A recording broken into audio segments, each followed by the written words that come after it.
नमस्कार, प्रसंगों में आप सभी का स्वागत है। जैसा कि आपको पता है कि प्रसंगों में हम सोमवार से शनिवार तक किसी एक ऐसे मुद्दे पर चर्चा करते हैं जो देश के अंदर, प्रदेश के अंदर चर्चित हो, उसका विश्लेषण करते हैं। लेकिन इसके साथ-साथ में हर रविवार को हम एक शख्सियत को भी मिलाते हैं आपसे। अब तक हमने कई संस्थाओं को मिलाया, सामाजिक संगठन को मिलाया, उद्योगपतियों को मिलाया, राजनेताओं को मिलाया।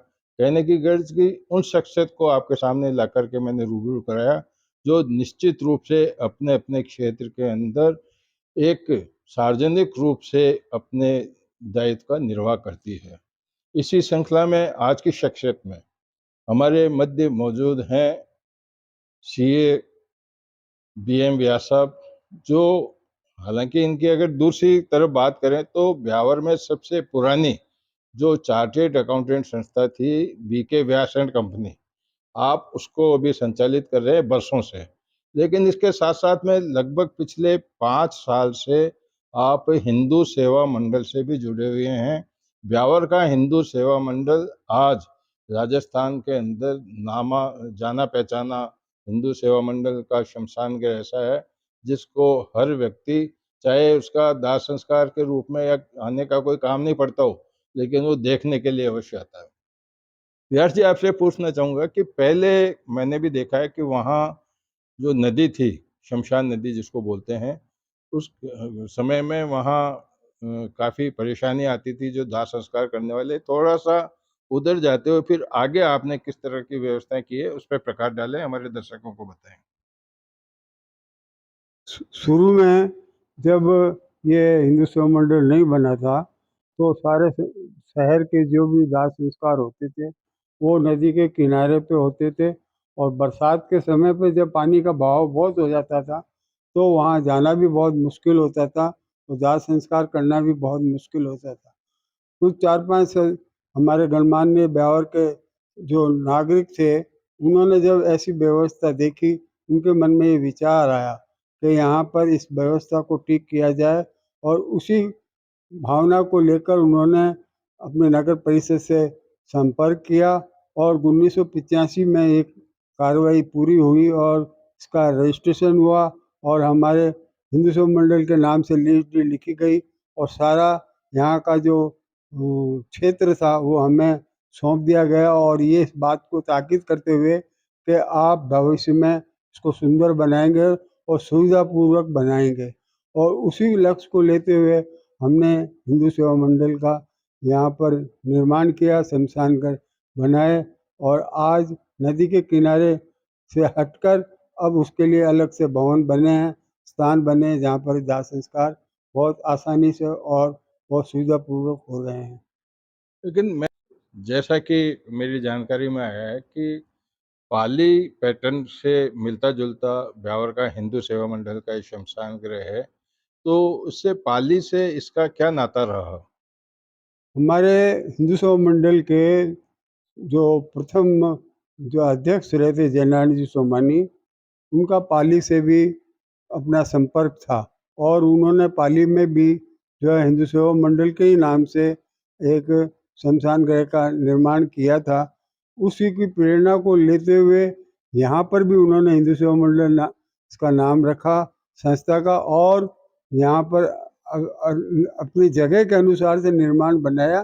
प्रेरणा वहाँ से देख के भी ली, जहाँ वहाँ सुविधाएं थी वही सुविधाएं यहाँ पर भी उन्होंने जो लागू की और जो भी संस्कार में आते थे उनको उसी हिसाब से सुविधाएं प्राप्त हो रही थी।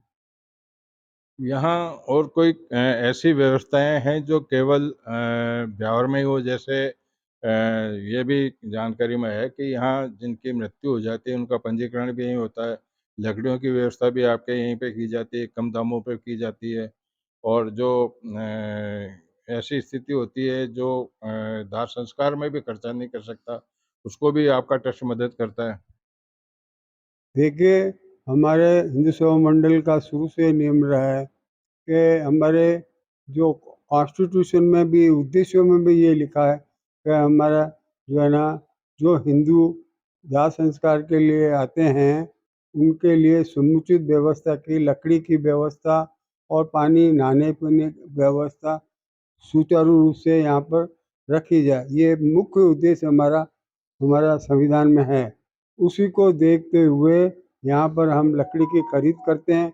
लकड़ी के गोडाउन में हमारी भरपूर लकड़ियाँ रहती हैं और हम करीबन करीबन 2-3 महीने का स्टॉक तो हमेशा 24 घंटे हम हमेशा अपने गोडाउन्स में लकड़ी रखते हैं और हम लकड़ी की चिराई करते हैं। उस साइज़ के हिसाब से लकड़ियों को अलग-अलग जगह पर हम उनको रखते हैं, जिससे कि दाह संस्कार में लकड़ी देने में बहुत सुविधा रहती है।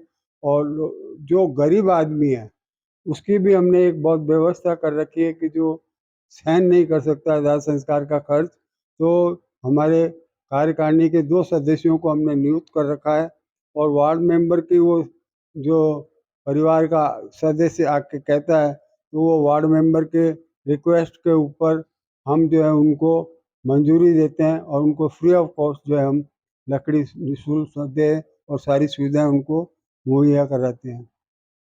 मैंने देखा है कि हिंदू सभा मंडल का जो शमशान गृह है, वहाँ पर नियमित रूप से एक लाइब्रेरी भी है, जहाँ काफ़ी सामाजिक, धार्मिक और राष्ट्रीय पाठ्य सामग्री वहाँ मौजूद रहती है।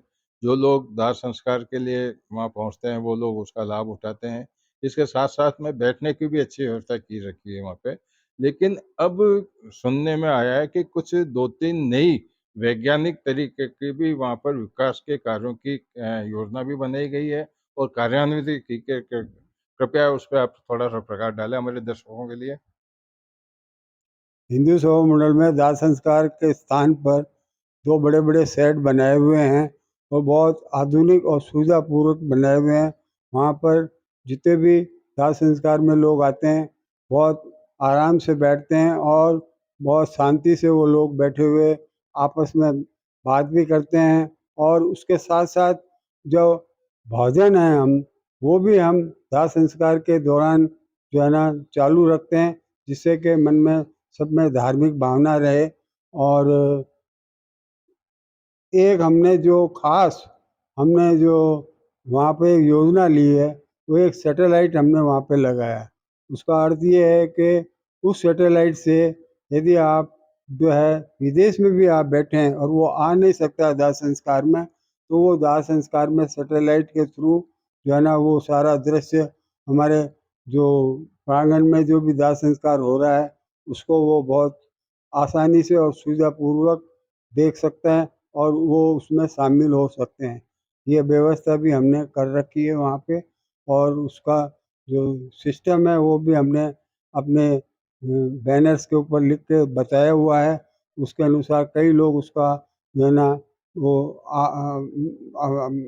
कोई लोग उसका जो सैटेलाइट को देख के अपने चित्रों को देख के दाह संस्कार को देख के अपने आप को वो जो है ना अपने आप को गौरवान्वित महसूस करते हैं कि भाई हम भी शामिल हो गए हैं। व्यास जी, एक बात बताइए कि जगह-जगह मैंने देखा है कि दाह संस्कार को लेकर के, क्योंकि पहले ये होता था कि किसी की मृत्यु हो जाती तो उसके घर से जो लोग शव के साथ में जाते थे। अब स्थिति ये हो गई है कि समय की कमी रह गई है लोगों के पास में, तो लोग तुरंत वहाँ पहुँचने के बजाय सीधे श्मशान गृह में पहुँचते हैं। तो शीघ्र दाह संस्कार हो सके, ऐसी भी कोई योजना है आपके यहाँ पे? देखिए, दाह संस्कार शीघ्र हो सके उसकी व्यवस्था के लिए यहाँ के 2 दानवीरों ने एक मोबाइल रख रखी है। उसमें जब इसको सूचना मिलती है, वो दाह संस्कार के लिए उनके घर पे जाके वो बॉडी को लेके आते हैं।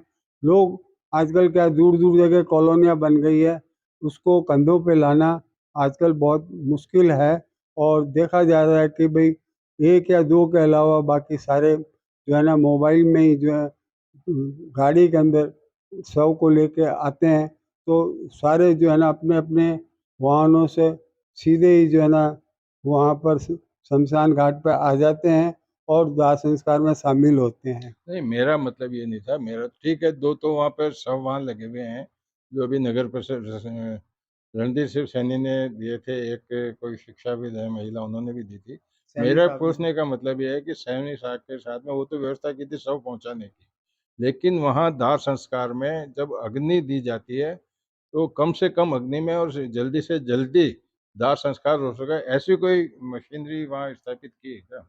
हाँ, इस संबंध में मैं आपसे ये कहना चाहता हूँ कि पर्यावरण की सुरक्षा के लिए और लकड़ी की बचत करने के लिए हमने एक मशीन का इजाद किया। हमारे सैनी साहब एक हमारे सदस्य हैं, उन्होंने एक मशीन का आविष्कार किया जिसके अंदर सिर्फ़ 120 किलो लकड़ी के अंदर वो 45 मिनट के अंदर दाह संस्कार हो जाता है। तो आदमी ज़्यादा जो है ना वहाँ पर दाह संस्कार में समय की बचत होती है और वो अपने दाह संस्कार को जल्दी से जल्दी पूर्ण भी कर लेते हैं और बहुत सुविधाजनक और बहुत आरामदायक से रूप से दाह संस्कार उस मशीन में होता है। तो ये थे बीएम व्यास साहब, सीए बीएम व्यास साहब, जो हिंदू सेवा मंडल के तीसरी बार अध्यक्ष हैं। पहली बार जब मानमल जी बाबेल अध्यक्ष हुआ करते थे, तो उनका निधन हो जाने के बाद में कार्यवाहक अध्यक्ष रहे। उसके बाद में 2 बार चुनावी पद्धति से आप वहाँ के अध्यक्ष बने हैं। आपको बहुत-बहुत बधाई, शुभकामनाएँ। और जो एक आपने सामाजिक बेड़ा उठाया हुआ है, जो हर व्यक्ति के लिए काफ़ी लाभदायक है, उसके लिए आपको प्रभु की कृपा बनी रहे और आप इसी तरह से समाज सेवा में जुड़े रहें। आप हमारे शिक्षित कार्यक्रम में पधारे, आपका बहुत-बहुत आभार। प्रसंगवश को आज यहीं विराम देते हैं। कल फिर नए प्रसंग के साथ मैं आपके सामने उपस्थित होऊँगा। तब तक के लिए नमस्कार। हुँ।